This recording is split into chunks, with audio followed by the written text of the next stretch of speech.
L'Académie NE, un centre de performance en ligne pour footballeurs. 3 coachs sont là pour te former à devenir le meilleur joueur en 90 jours et je m'occuperai de ton plan de carrière et de ton entraînement, Nico de ta préparation mentale et Anto de ton hygiène de vie. Ensemble, nous te formerons en 90 jours pour que tu aies les armes pour rivaliser avec les joueurs en centre de formation. Pour passer ta sélection dès maintenant, clique sur le lien en description. Tu sais Nico, je reçois. Depuis que j'ai Natural Evolution, je vois pas mal de commentaires de joueurs qui me disent oui, plus tard, tu me verras, je vais serrer la main de Ronaldo, de Messi. Euh, il y a beaucoup de certitudes, mais ça se transforme aussi avec des miracles, des rêves et beaucoup de mégalomanie. Comment t'appelles ça, toi, en préparation mentale, des joueurs qui.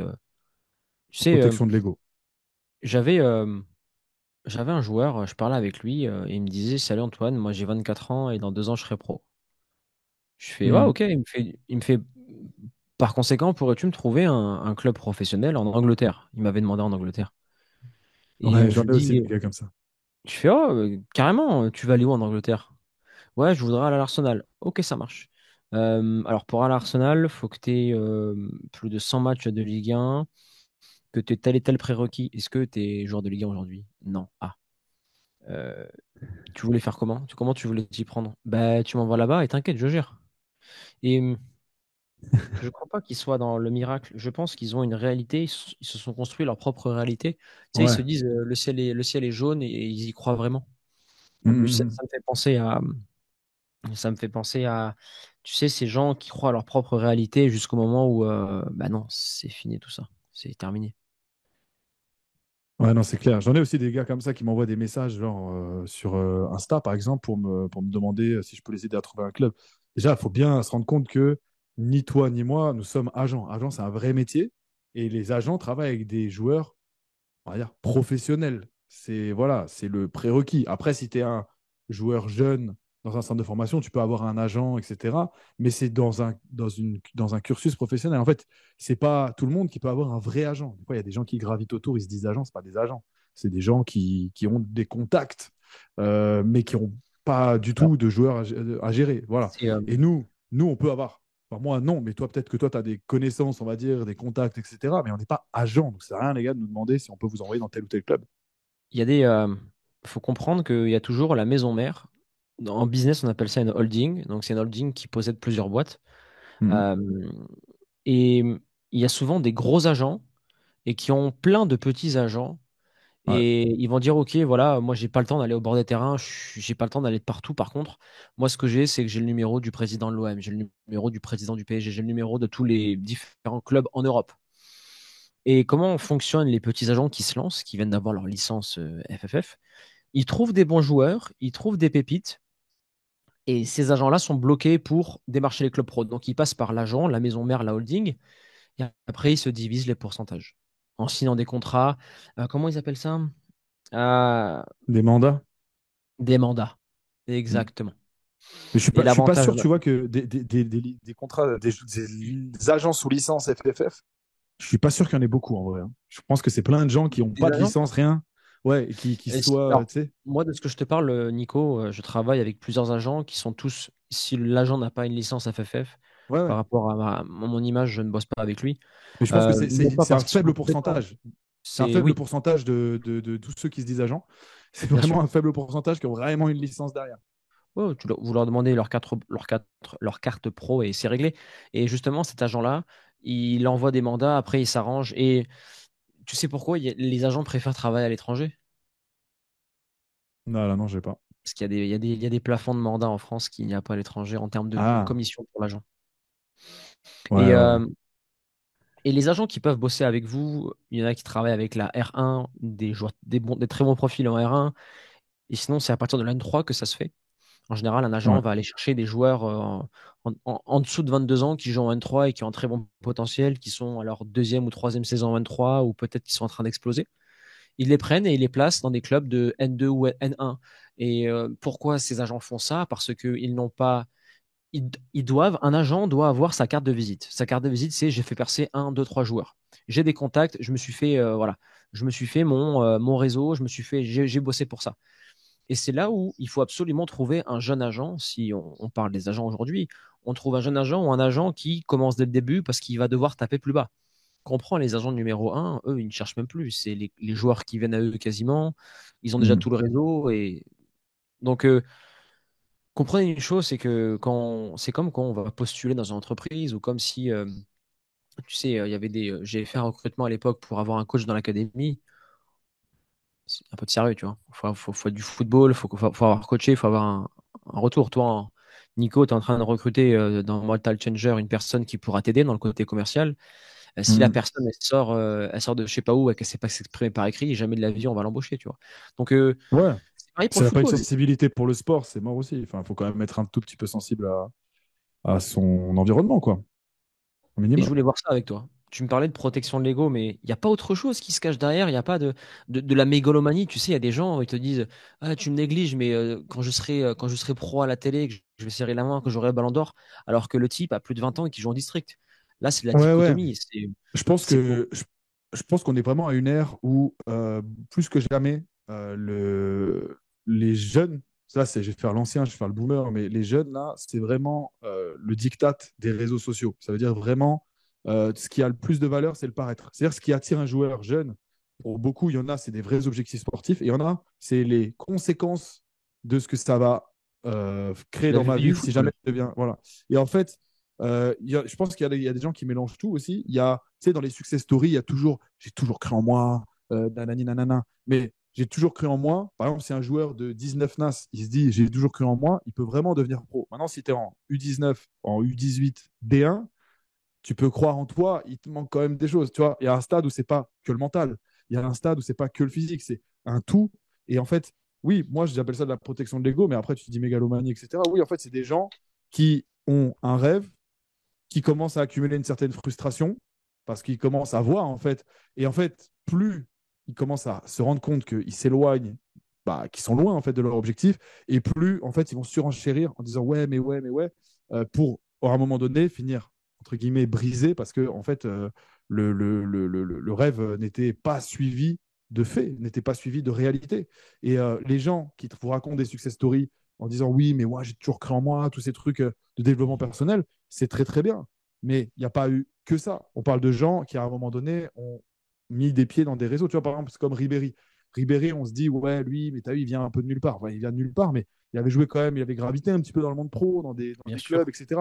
C'était pas National genre, et Ligue. il vient de nulle part. Franchement, l'ovni dans tout ça, c'est N'Golo Kanté. Lui, il vient vraiment de PH, quoi, enfin de Jimmy R3. Vardy, Jimmy Vardy, il a fait.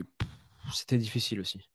Voilà, mais toi, tu en as quelques-uns. Eux, c'est vraiment des ovnis. Après, il y en a, tu vois, Valbuena, Ribéry, on dit oui, ils viennent d'en bas. Enfin, ils ont quand même connu des petits centres de formation, des trucs, etc. C'est pas genre, ils viennent de nulle part. Donc, pour les joueurs de district, etc., moi, je vous le dis, votre objectif, le premier objectif que vous devez cocher dans votre tête avant de basculer vers le monde pro ou je sais pas quoi, c'est la N3. C'est le goulot d'étranglement. C'est à un moment donné, t'es en district, en régional, etc. Ton étape, ta Ligue 1 à toi, c'est la N3. Après, une fois que tu as atteint ce niveau-là, là, tu peux commencer. Voilà. Et c'est sûr que si tu l'atteins plus vite en étant un joueur de. Tu as 18 ans, tu es en N3, c'est pas pareil que tu as 27 ans, tu es en N3. C'est sûr qu'après, les perspectives, elles sont plus grandes. Mais si tu vises voilà, de la D1 à la Ligue 1, ouais, en fait, c'est des gens. Tu sais, moi, je vais te dire, je coach des sportifs qui sont professionnels et des sportifs qui sont semi-pro, amateurs, etc. Et le niveau de finesse, de détail que j'ai en travaillant avec des sportifs professionnels, genre, ils te posent des questions, les sportifs professionnels, qui sont vraiment, genre, de plus haut niveau que les sportifs un peu moins élevés. Et c'est pas un problème en soi, je respecte tout le monde. Mais ce que je veux dire, c'est que c'est pas un hasard, en fait, s'ils te posent des questions liées au mental. Hein. Tu vois, là, j'ai eu une séance avec un basketteur. Les questions, c'était, voilà, la dernière fois, on avait parlé d'identité, ça m'avait vachement débloqué. Et je voudrais que tu m'expliques pourquoi ça m'a débloqué. Pourquoi, en fait, ça, ce qui m'a débloqué, sans trop que je comprenne, pourquoi ça m'a débloqué. Je veux comprendre, je veux Alors maîtriser, en que fait, le truc. Tu vois? le basketteur qui est au niveau régional va te dire, salut Nico, comment gérer la pression lors d'un derby? Il va être plus dans une Ouais. question assez Et, générale. et c'est normal. Mais c'est là où tu vois, en fait, qu'il y a des gens qui ont passé des caps dans leur tête où ils en sont à gérer des détails. Et il y a des gens où les énormes piliers, ils sont pas encore solidifiés. Donc, quand on a géré des détails, en gros, avec ce basketteur pro, on en est à grappiller des petits pourcentages de potentiel, mais le gros du potentiel, tu vois, il est déjà là. Et dans l'autre cas, les joueurs qui sont un peu moins élevés, c'est pas un problème. Mais il ne faut pas se tromper de travail. Là, tu essaies de construire quelque chose, solidifier un pilier. Le joueur pro avec qui je travaille, il ne solidifie pas le pilier. Le pilier est déjà solide. On est vraiment sur les détails, sur des nuances, sur des choses que si je faisais ça avec un joueur amateur, il se dirait, mais attends, mais il me parle de quoi? Il me parle pendant 1 heure, il me parle de ça. Bah oui, mais parce qu'avec un joueur pro, pendant 1 heure, on parle d'un détail pour aller le chercher, ce détail-là. C'est normal, Voilà. parce que c'est pas encore sur son écran radar. Le joueur Ouais. amateur doit déjà voir ce qu'il ne voit pas. Sur son écran radar, il doit comprendre que l'identité détermine ce qui va être sur un terrain, comment il va gérer la pression. Il doit comprendre aussi que son identité de footballeur amateur doit être mise de côté pour laisser place au joueur qui veut être. Et le joueur que Mm, tu veux être, tu dois l'incarner avant de l'être, logiquement. Le fameux adage, pour être le numéro un, il faut être le numéro un et il faut battre le numéro un. Ça, c'était dans quoi? C'était dans le combat de MMA. Never Back Down, le premier. Tu veux être mm. le Ok, numéro un, faut battre le numéro un. Bon, il y a d'autres personnes qui je l'ont l'ai dit pas. avant, mais c'est un film très intéressant et la personne, mais bouchez-vous les oreilles, avancez si vous voulez pas du spoil. C'est un footballeur américain, hein. Il fait un combat dans une soirée, il se fait déboîter et après il se met au MMA pour déboîter le mec qui l'a humilié devant tout le monde.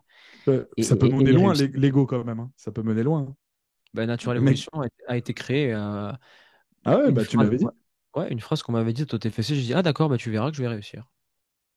Moi, Voilà. je suis un mec. Mais, mais tu vois, là, encore une fois, tu le dis, tu vois, là en fait, à ce moment-là, tu es ce mec-là qui rêve, etc.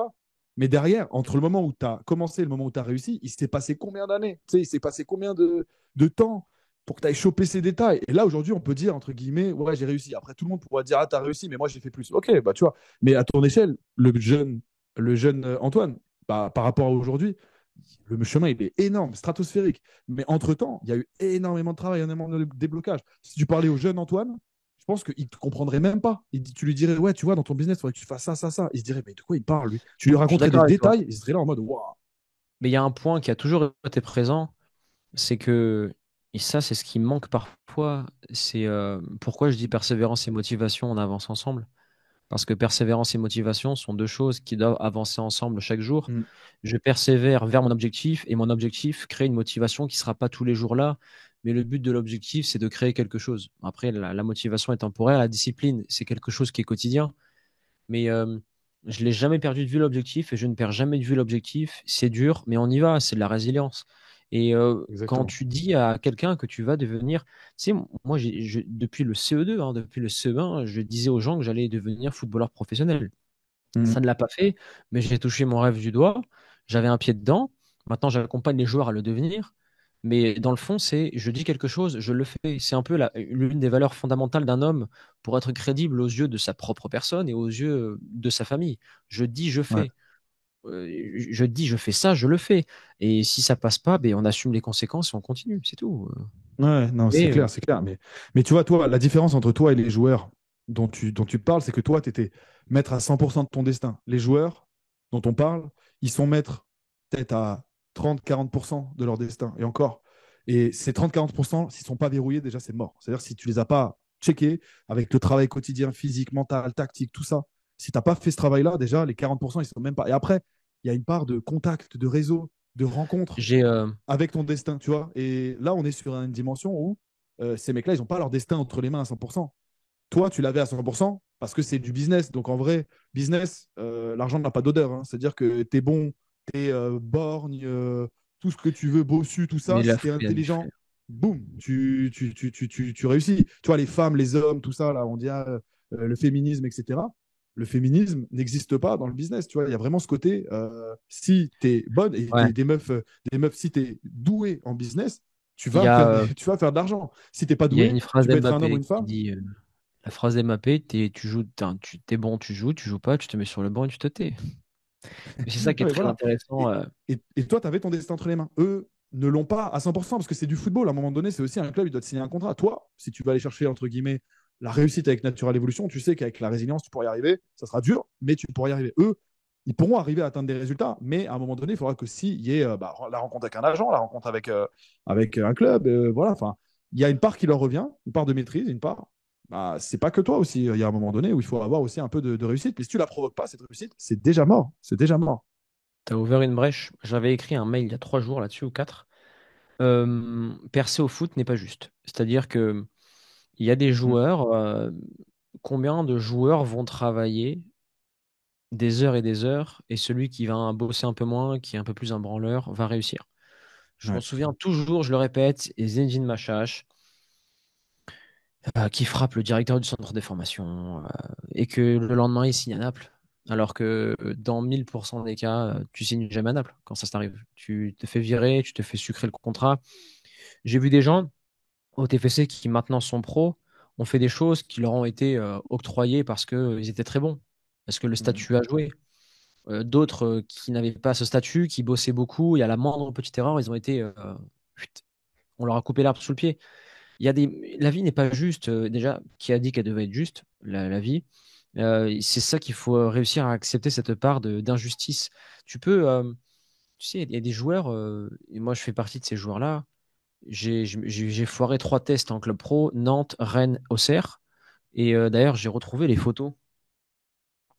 Putain, mon épouse, elle a retrouvé les photos où j'avais fait le tournoi avec Toulouse en U13, où j'avais signé à Toulouse 2 semaines après. J'ai fait le tournoi de ma vie. C'est Mm. des trucs, Nico. Et comment j'ai fait pour être pris? Eh bien, avec Mérignac, on avait joué contre une équipe, j'avais été extrêmement bon, et il y avait le recruteur du TFC à ce moment-là. Voilà, tu vois, J'aurais pas été bon, tu vois. t'as rencontré ton destin ce jour-là, tu as eu l'opportunité, et Exactement. l'opportunité, tu l'as saisie. Mais l'opportunité, si elle n'est pas là, bah, il y a un moment donné où tu peux être excellent à Mérignac, si personne ne te regarde parce que les gens, ils sont jamais là au bon match, bah, le destin, tu le rencontres pas, tu vois. Mais il faut être dans le meilleur club. Et il faut faire la bonne performance. Ça veut dire que derrière, il y a des années. Par exemple, tous les mardis et les jeudis, le coach s'appelait Michel Goy. Je ne sais même pas s'il est encore vivant à l'heure actuelle. Il avait 70 balais. Mm.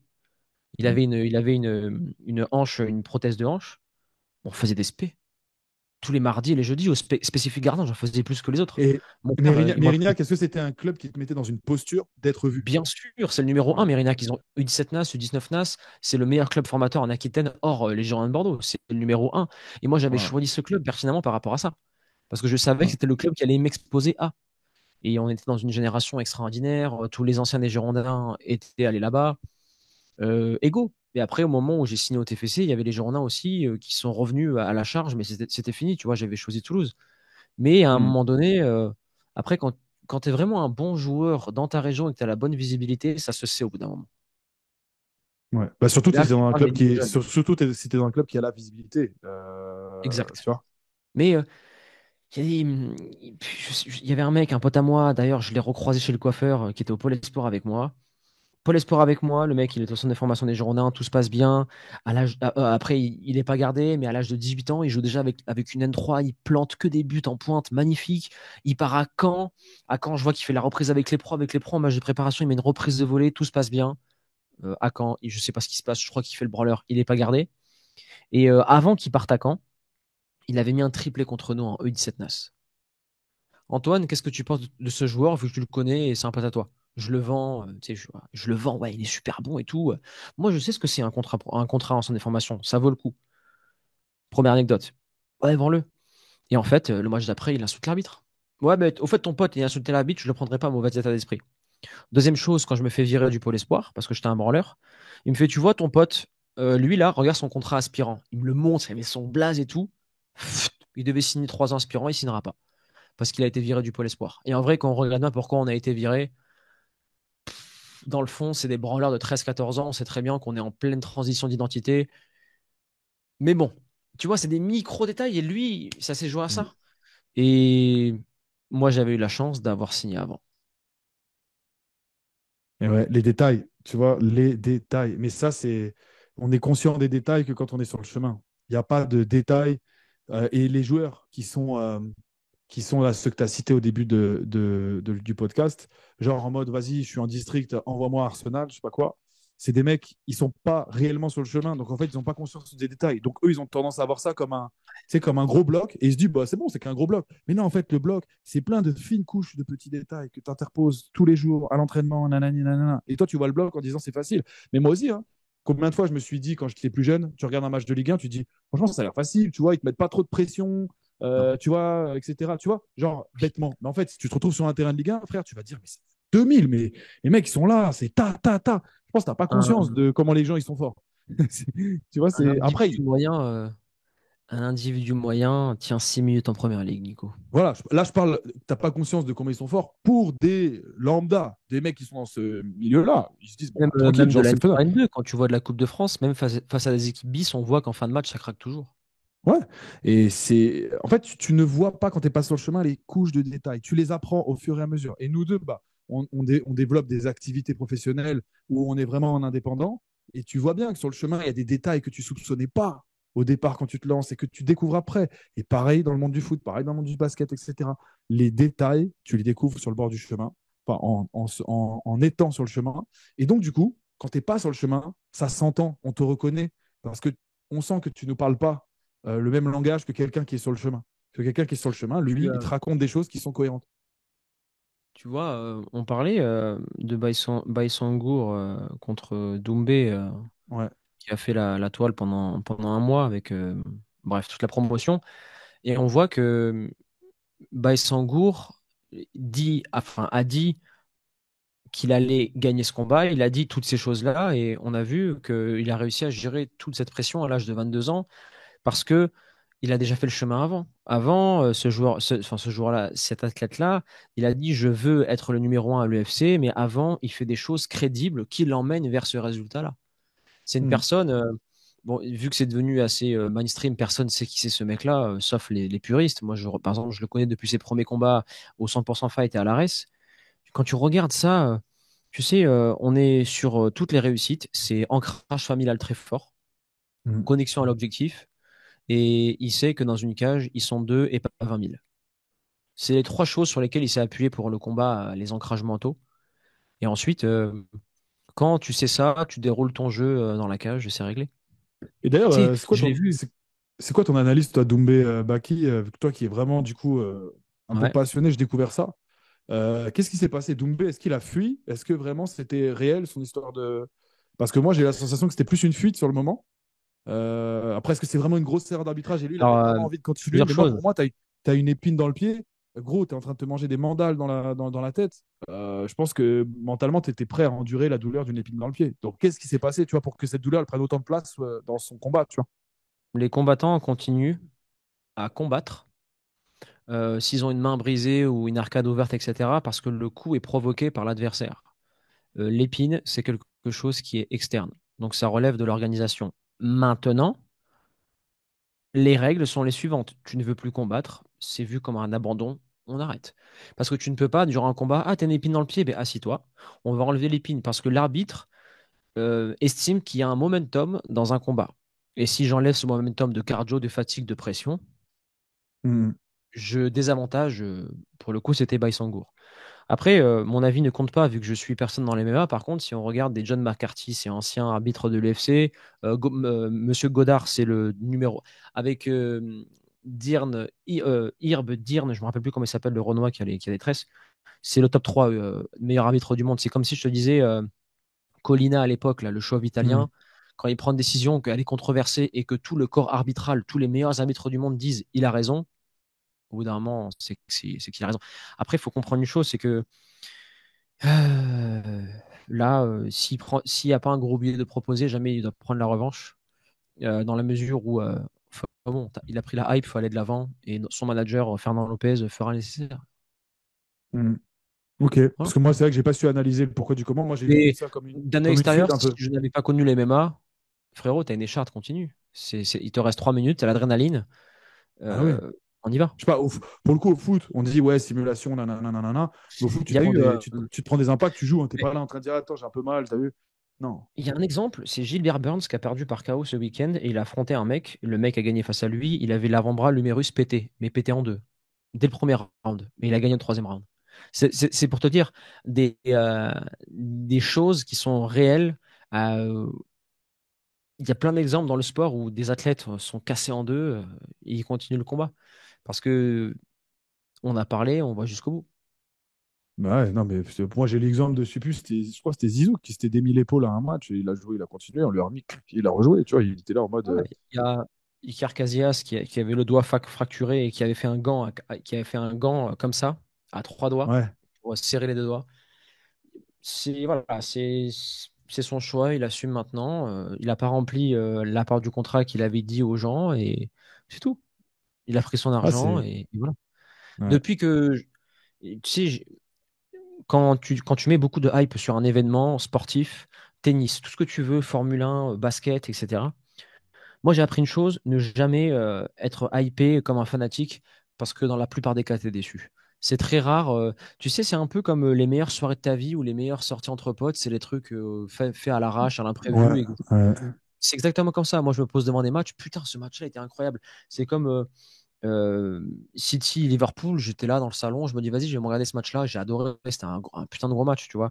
Hmm. Euh, mais quand tu mets trop de hype, tu t'investis émotionnellement. Et quand t'as ça, en plus, il y a Bah, des gens qui surtout ont que fait le déplacement, qui ont payé leur ça, place. Oh là là.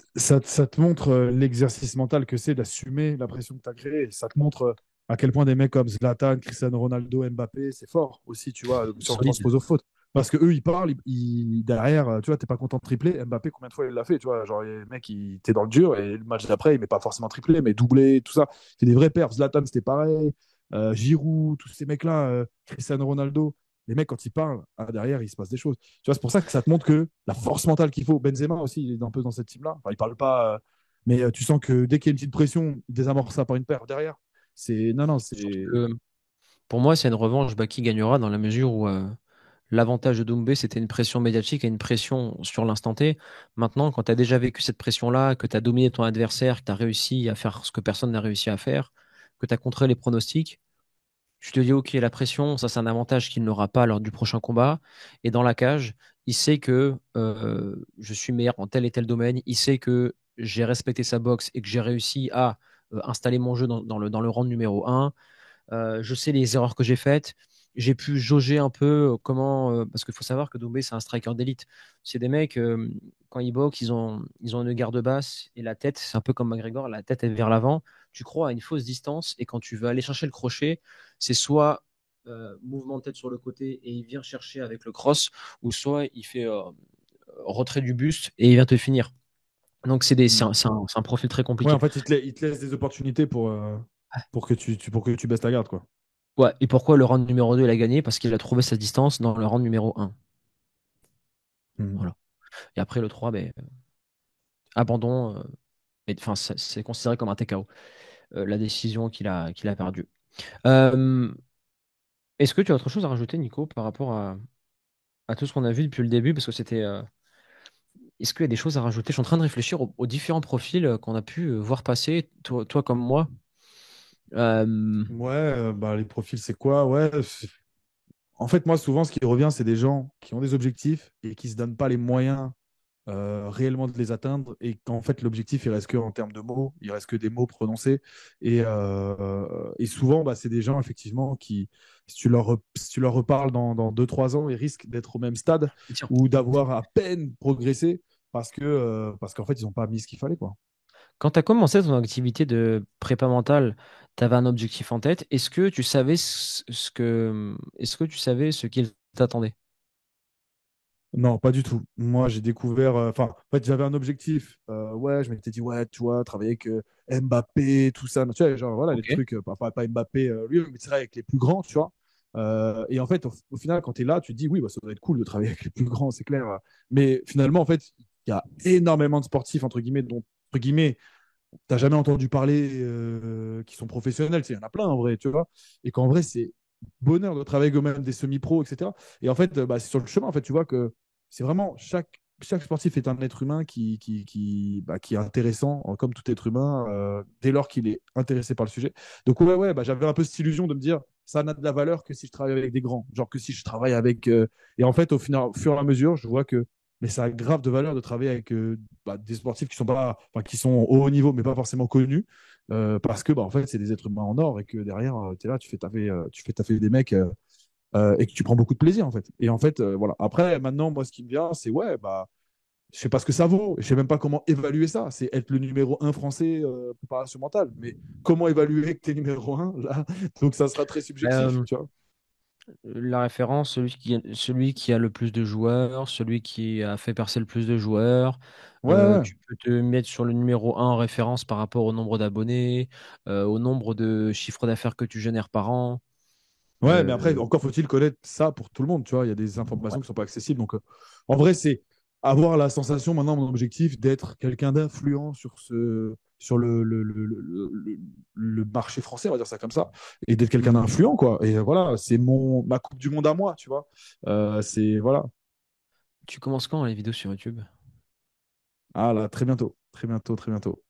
Là, un hack sympa Je qu'on pourrais fait, t'inviter c'est sur mes qu'on... vidéos ou pas? Je pourrais t'inviter sur une de Ouais, mes vidéos ou pas? avec plaisir, hein. On la mettra sur la Magnifique, chaîne. Le, magnifique. Là, ce qu'on fait, c'est que un truc que tu devrais peut-être faire, si tu veux vraiment être productif dans ta création de contenu, un studio de podcast, ça coûte 100 € l'heure.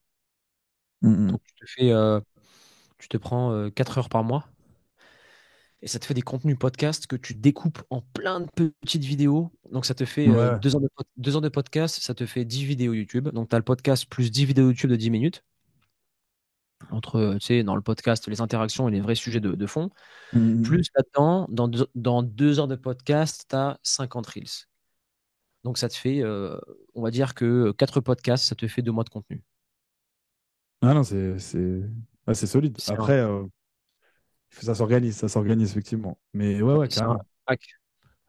C'est un hack sympa. J'aimerais bien trouver un. On loue des studios de podcast avec Alex sur Bordeaux. Pas pour le foot, mais pour le foot, j'aimerais bien maintenant avec qui intervenir. J'ai pas d'interlocuteur, tu vois. Et... Bah, c'est vrai qu'on est loin au final. Pour l'histoire, moi je suis plus dans le nord de la France, enfin localisation, et toi t'es carrément pas en France.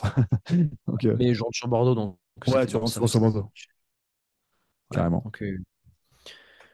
donc, pour répondre à cette problématique, avant de partir dans une exploration en forêt, donc, qui est votre carrière professionnelle, vous devez avoir votre sac à dos et vous devez avoir prévu toute la nourriture, toutes les armes pour vous défendre, toutes les choses pour ouvrir votre chemin et vous préparer là-dedans à souffrir au fait que ce soit pas si simple que ça. Il y a la théorie et la pratique. Et la problématique, c'est que la plupart des joueurs vont dans les bois, vont à la quête sans, bah, avec leur bite et leur couteau, hein, sans sac à dos, sans rien, quoi. Bah ouais. Ouais. Expression. Donc, compliqué. Et ce qui se passe, c'est que les ronces, ça pique, et bien on rebrousse chemin et on dit, ah, c'est trop dur. Et dès qu'une personne veut prendre le chemin, on lui dit, eh, n'y va pas, c'est trop dur. Non, non, c'est juste toi qui étais mal préparé. Exactement. C'est une très belle analogie. Non, c'est ça. C'est ça, c'est ça. Et tu vois que quand tu te prépares et que tu connais, tu te dis, ah, petit détail, attention, ah, petit détail, il va falloir qu'on mange. Ah oui, la dernière fois, je voulais couper l'écorce d'un arbre, j'avais rien pour couper. Ah. Et quand tu as Ouais, vécu le truc, quand tu es sur le chemin, tu les as, les détails, il n'y a pas de souci. Tu vois dans quoi tu as galéré. ouais. Quand tu n'es pas sur le chemin, tu te dis, bon, allez, une bonne paire de chaussures, un peu d'eau, et c'est parti. Ah ouais, tu vois, C'est la raison pour laquelle il faut payer des gens qui ont déjà fait le chemin avant toi pour t'éclairer, te dire où aller et pour te prévenir des dangers qu'il y a sur le chemin et comment les résoudre. c'est ça, Donc, rejoignez exactement. l'académie, la team en description. Et pour tout ce qui est préparation mentale, il y a l'Insta de Nico qui est aussi en description et qui est affiché sous nos jolies têtes. Yes, Good. yes, Ben, on yes, est bon, yes. Nico. Merci la team. On se dit à jeudi Yes. prochain pour un nouveau podcast et portez-vous bien. Ciao. Salut.